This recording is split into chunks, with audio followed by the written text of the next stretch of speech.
Hello guys, good morning. So welcome back to my YouTube channel. This is Otoboy Zone.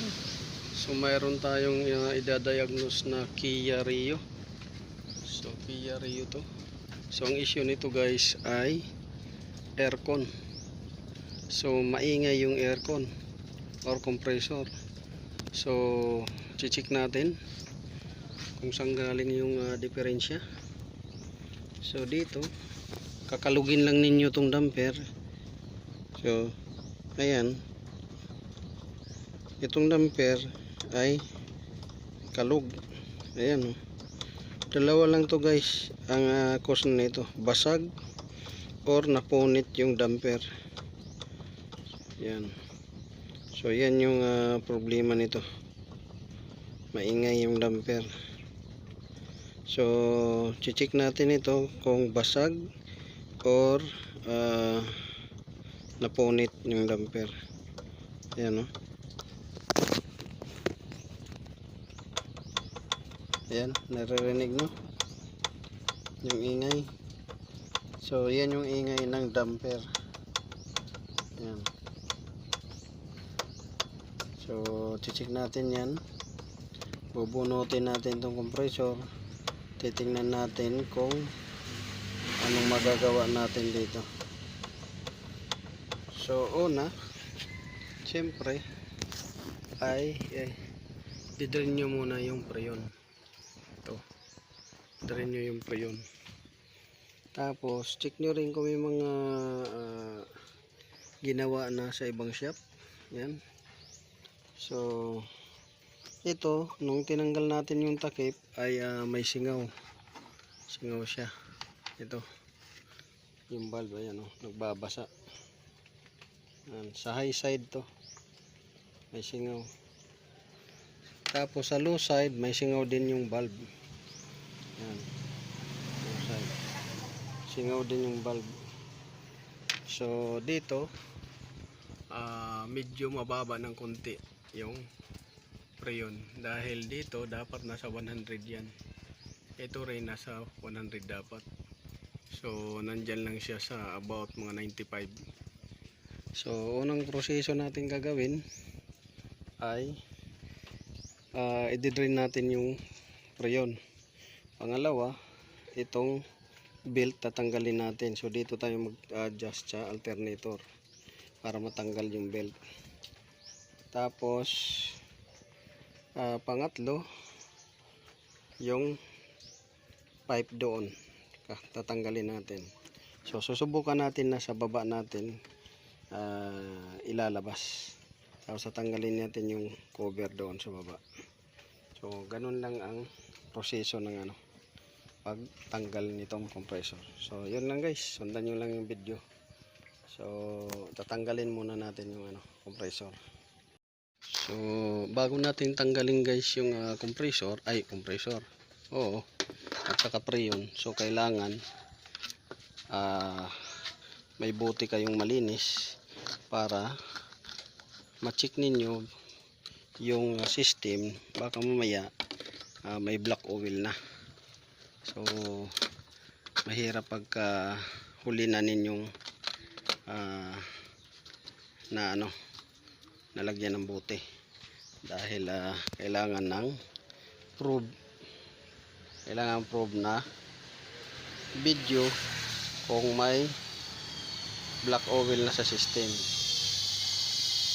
So ito ginawa natin, pinasukan natin yung preyon dito sa buti, sasama yung langis yan at makikita natin kung black oil na siya. So kailangan walang cut yung video ninyo. So hindi tayo nag cut yan, aantayin natin para hindi tayo ma-misdiagnose din, kasi ang kinukomplain ng customer ay maingay lang, pero titingnan na din natin yung oil. So importante ito guys, dahil marami na akong experience ito sa abroad. So kailangan ma-confirm kung black oil na ba yung system bago natin tanggalin yung compressor. So kailangan may video kayo na walang cut kagaya nito. minsan kasi nag-iingay yung compressor, internal parts error or failure. So ngayon, kadalasan yan, ang result is nagba-black oil dahil ang piston niya o swash plate ay maluwag na, so may friction na siya na mataas. So maraming debris na maipon yun hanggang sa mag black oil na. So kailangan walang cut. So ito walang cut, pinasukan natin dito sa bote na malinis. Yan. So nakikita nyo naman, hangin lang ang lumalabas, wala ni freon ang sumasama. So ibig sabihin nito ay may hangin na nakapasok doon, galing yun doon sa valve na ating tinanggal saka doon. So yan, kailangan walang cut. Walang cut tayo guys, hindi tayo nag-cut ng camera para reference kasi natin to. Ito yung reference natin para maipakita sa may-ari na walang cut tayo pag video, at yan yung nakita nating result. So yan, na-drain na guys, zero na yung low side, zero din yung high side. So dito tayo, lalabas na natin. So walang freon na sumama, hindi man lang umusok. So ito dry, kita ninyo dry, walang sumama. So proven to na wala nang freon, hangin na lang ang sa loob.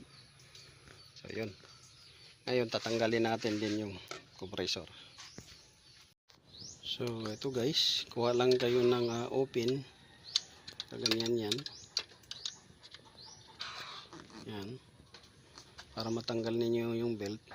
Luwagan ninyo ito 12, ito sa taas 12 ang ano niyan, tapos dito luwagan din ninyo 12. Tapos pagka maluwag na, itaas nyo ito. Yan, taas nyo.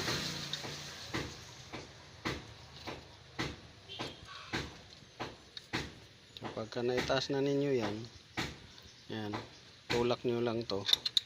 Ito taas nyo, tulak nyo lang tong belt, yung alternator. Yan. So yan, maluwag na yung belt, pwede nang tanggalin. So tandaan nyo lang guys yung rotation ng belt para di kayo malito. So yung rotation ng belt lagi nyo tandaan para di kayo malito. Yan.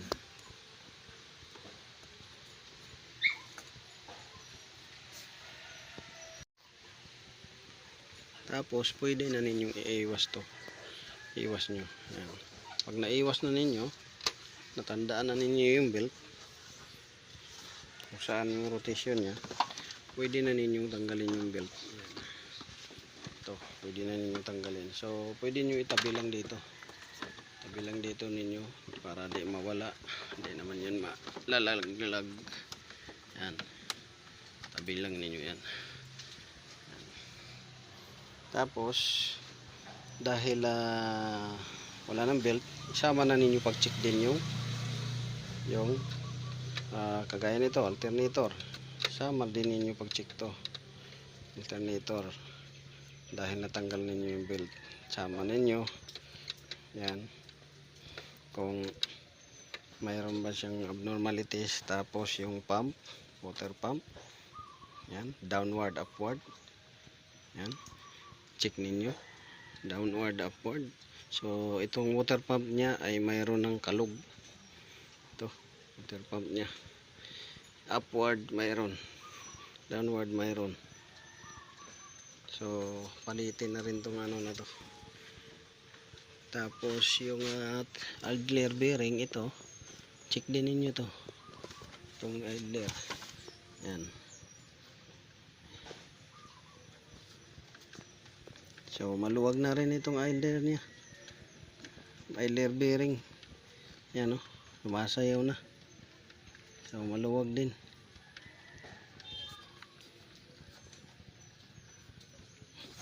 So yan, luwag na yung idler bearing nya. Tapos yung crankshaft, siyempre check din ninyo pati bolt ng crankshaft, baka maya lumuwag na siya. So far mahigpit naman itong crankshaft pulley.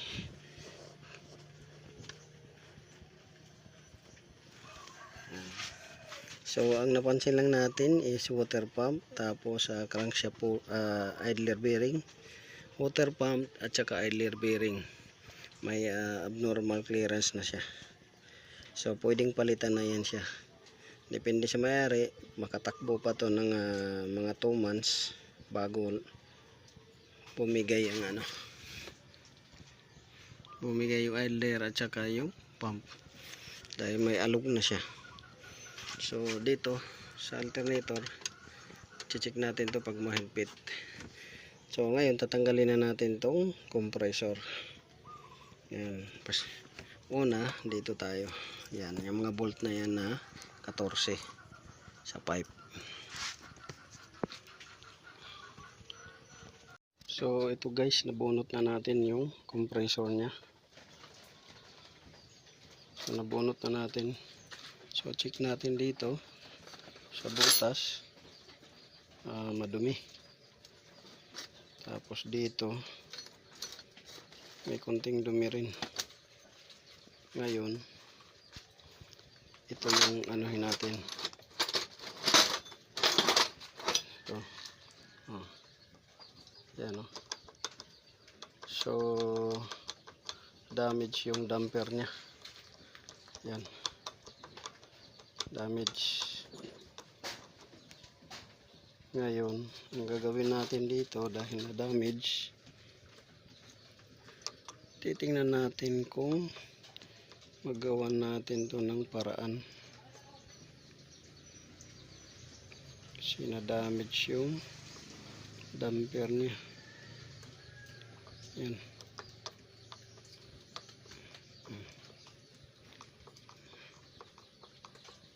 So gagawin natin ay papalitan natin to ng Rimachi.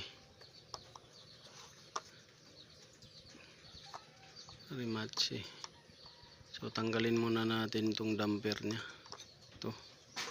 Ayan o. Ayan o. Tanggalin natin yung damper nya. At lagyan natin ng panibago.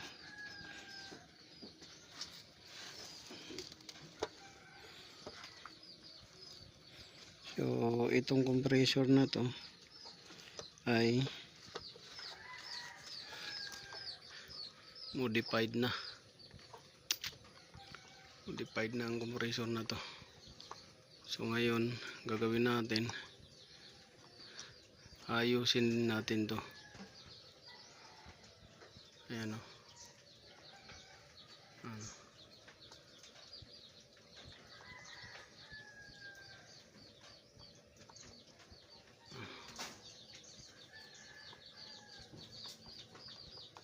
Yan. So dahil surplus to, nispatan lang nila to dito. Hindi nila nilagyan ng, dapat nilagyan man lang nila to ng Rimachi. Hindi nilagyan ng Rimachi. So babarinahin natin yan, ayusin natin, tapos check natin kung nagpa-function ba to ECB nya.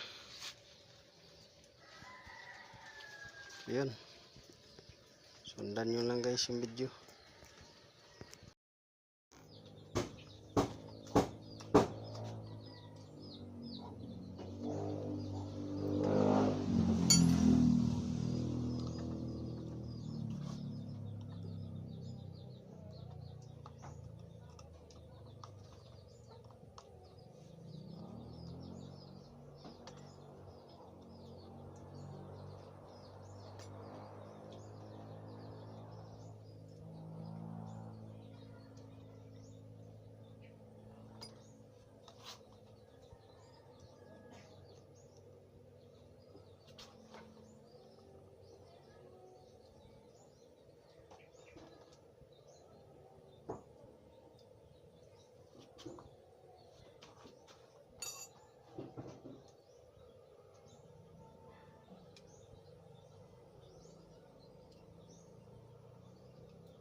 So ito guys, basag yung damper niya.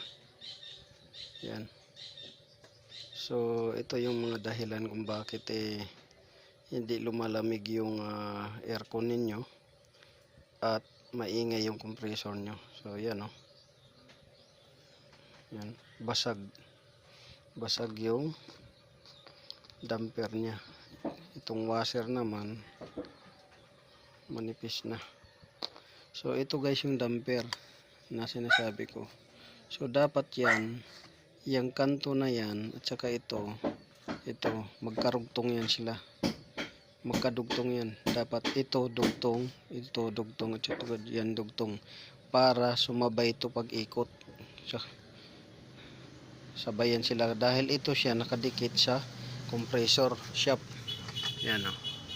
Kung nakikita nyo, may spline yan o. Spline na gear. Spline gear. Ayan. May spline gear.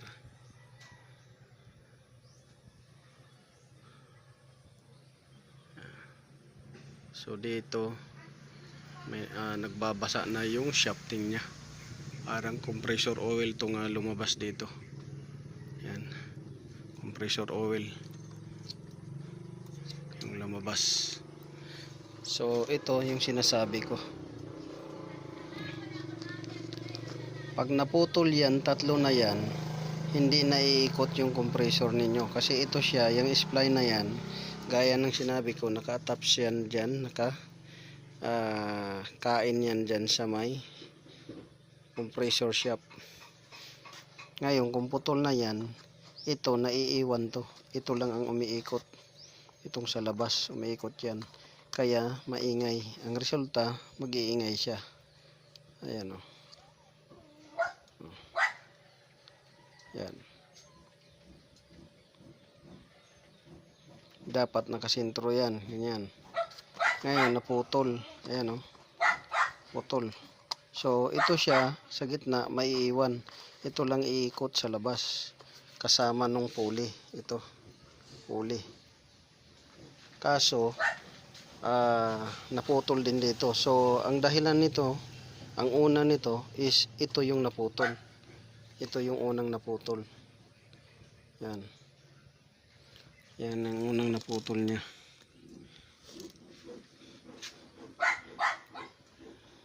Pangalawa, ito yung pinutol ulit. Yan.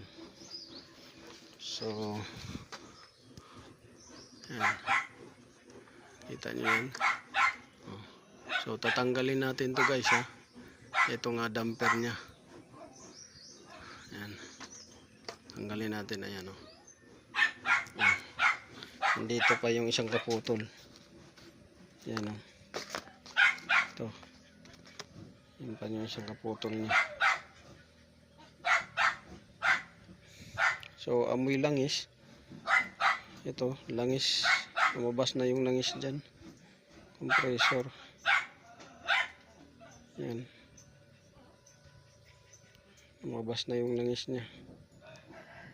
So ito, binili kasi ito nila surplus. Ngayon ginawan to ng paraan lang na may kabit. So yan, surplus kasi ito. So ang ano nito, ang kabit niya is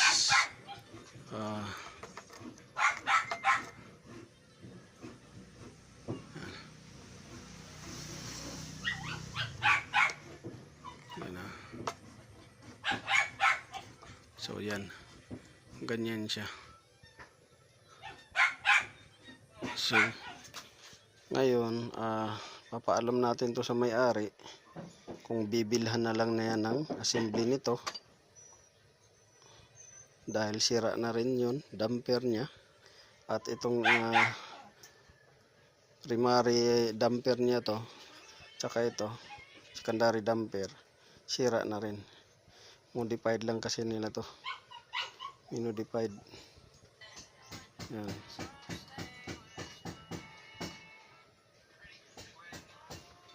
Tapos yung compressor oil lumalabas na dyan. Ayan o, lumalabas na dyan yung compressor oil.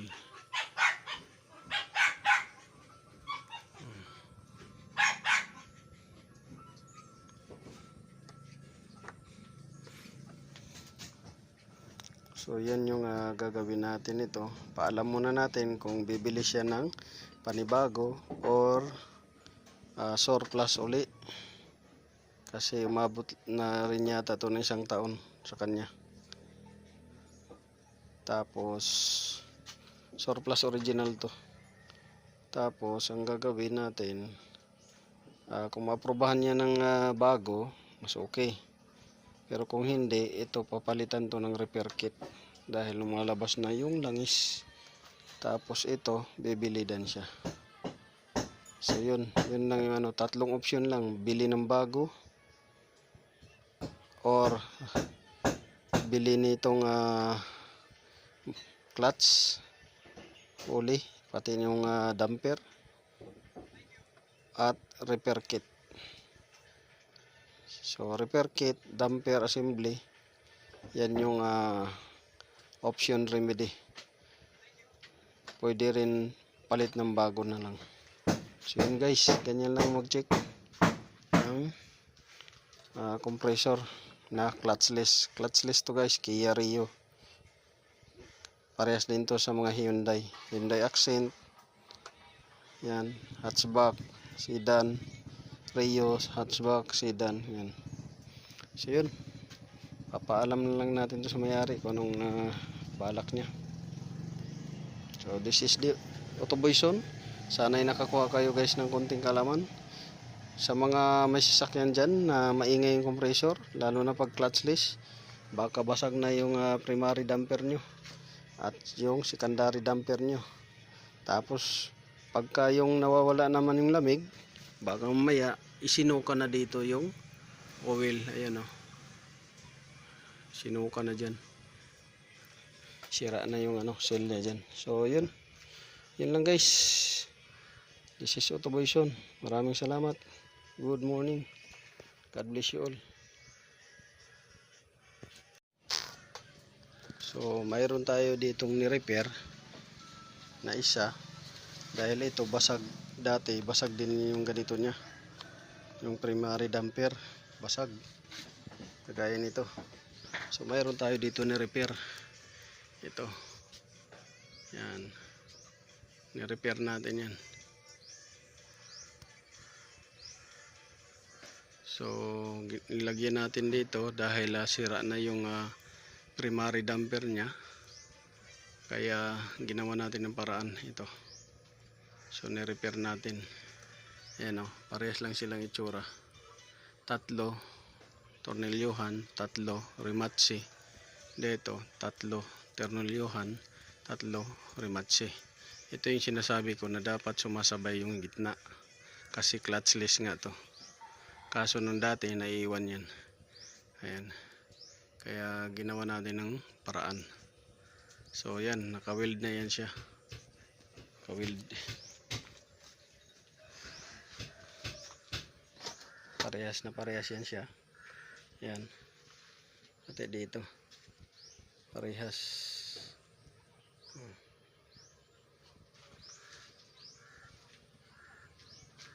So yan yung natin. Option, ito yung second option.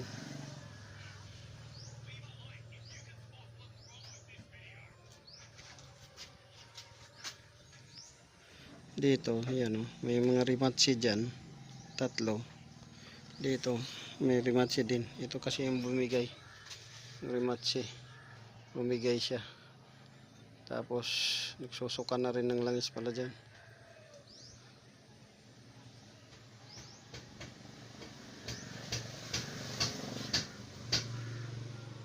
Yan. So papipiliin na lang natin yung may-ari. Mayroon tayo ng ka-ready dito. Kung gusto niyo to,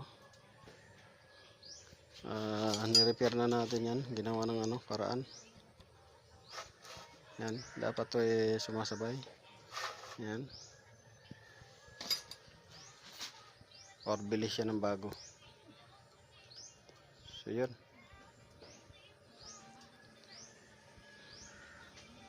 Antayin na lang natin. So abangan nyo guys yung part 2 pagka pinagana na natin to kung ano maaprobahan niya. So tatanggalin natin to guys. ECB niya. Check natin kung gumagana rin. Baka mamaya hindi na gumagana.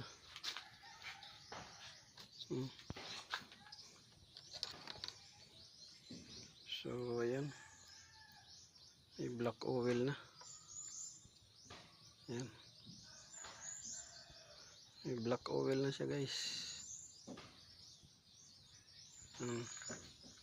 Black oil na. So i-drain natin yan sa bote. I-drain natin. So kuha tayo ng bote. Ito. So ito. Walang laman yan. Ito yung pinansahod natin kanina na wala tayong nakuhang langis ng compressor at preyon. So i-drain natin dyan. So ito iti-testing natin kung sira. Ito siya.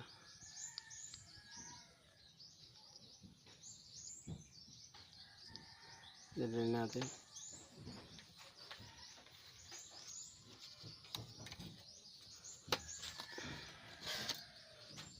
Okay. So kailangan makita to ng customer. So walang cut yung ano natin. Ayan.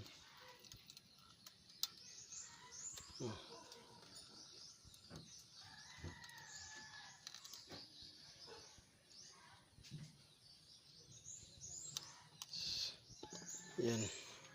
So mayroon pang naiwan. Antayin natin na bumaba. Ayan. Bumaba pa yan.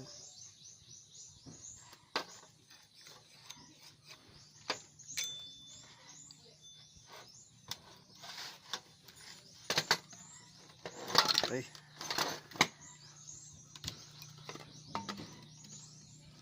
Antayin natin na bumaba yung langis. So ayun, bumaba na. So i-drain natin ito dito.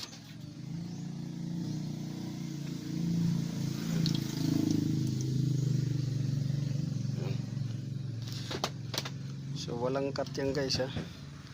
Walang cut. Ayan na. Black oil.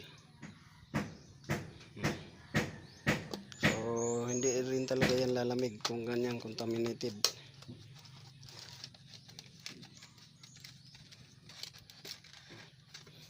So black oil na siya.